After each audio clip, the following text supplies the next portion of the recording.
YSR party నాయకులు ఆంధ్రప్రదేశ్ రాష్ట్రంలో అలజడులు సృష్టించాలని, మత విద్వేషాలు రెచ్చగొట్టాలని ఈరోజు రకరకాలైనటువంటి ఎత్తుగళ్ళు ఎత్తుతూ ప్రజల్ని దారి మళ్లించే కార్యక్రమాలు చేస్తా ఉన్నారు. ఈరోజు టీటీడీకి సంబంధించినటువంటి గోశాలలో మరణాలు జరిగినాయి, గోమరణాలు జరిగినాయి అని చెప్పి ఒక కొత్త అసత్య ప్రచారానికి కరుణాకర్ రెడ్డి గారు దిగుతా ఉన్నారు. ఈరోజు ప్రపంచ వ్యాప్తంగా కోట్లాది మంది భక్తుల మనోభావాల్ని దెబ్బతీసే విధంగా ఇటువంటి తప్పుడు ప్రచారాలు చేయడానికి మరి కరుణాకర్ రెడ్డి గారు ప్రయత్నం చేస్తున్నారని చెప్పి ఖచ్చితంగా మనం అందరం కూడా చెప్పొచ్చు. తిరుమల తిరుపతి పవిత్రత మీద, స్వామివారి గురించి కూడా మరి గతంలో నల్లరాయది, దాని మీద చెప్పు విసిరితే ఏమవుద్ది, పెకలించేస్తామని చెప్పి మాట్లాడినటువంటి వ్యక్తి ఈ కరుణాకర్ రెడ్డి. ఇవాళ ఆయన వచ్చి ఇటువంటి ప్రశాంతతకు భంగం కలిగించే విధంగా ఇటువంటి ఆరోపణలు చేసే కార్యక్రమానికి వైఎస్ఆర్ పార్టీ నాయకులు దిగజారుతా ఉన్నారంటే ఇవాళ మనం అందరం కూడా ఆలోచించాల్సినటువంటి విషయం. కోట్లాది దేవతలతో సమానమైనటువంటి గోమాత మీద కూడా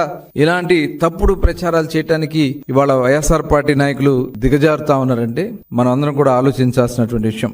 గోమరణాల గురించి తప్పుడు ప్రచారం, 100 ఆవులు చనిపోయినాయి అని చెప్పి ఒక తప్పుడు ప్రచారాన్ని వాళ్ళు చేస్తా ఉన్నారు. మామూలుగా గోశాలలో దాదాపు 2600 గోవులు ఉంటే అక్కడ వృద్ధాప్యం వల్ల గాని, లేదైతే డెలివరీలో ఇబ్బందుల వల్ల గాని, వ్యాధుల వల్ల గాని యావరేజ్న ఒక 10 ఆవులు మరి అక్కడ మరణిస్తా ఉంటాయి. దాన్ని కూడా ఇవాళ ఒక తప్పుడు ప్రచారాలు చేయడానికి ప్రయత్నం చేస్తా ఉన్నారంటే మనం అందరం కూడా ఆలోచించాల్సినటువంటి విషయం. గడిచిన 3 నెలల్లో వృద్ధాప్యంగా గాని, ఏదైతే మనం చెప్పినటువంటి వ్యాధుల వల్ల గాని 40 ఆవులు మృత్యువాత పడితే అవన్నీ ఒకసారి చనిపోయినాయి, 100 ఆవులు చనిపోయినాయి అని చెప్పి తప్పుడు ప్రచారాలు చేస్తా ఉన్నారంటే ఎక్కడో చనిపోయినటువంటి ఆవుల ఫోటోలు తీసుకొచ్చి అవి చూపించి ప్రచారం చేయడానికి మరి దిగజారుతా ఉన్నారంటే ఇవాళ మనం అందరం కూడా ఆలోచించాల్సినటువంటి విషయం. గో సంరక్షణ శాల పైన తిరుమల తిరుపతి దేవస్థానం ఒక ప్రత్యేకమైనటువంటి దృష్టి పెట్టడంతో పాటు అక్కడ నిరంతరం సమీక్షించుకోవడం జరుగుతూ ఉంటుంది. 250 నుంచి 260 మంది గోశాలలో అక్కడ వాటికి పర్యవేక్షిస్తూ వాటి అవసరాల కోసం,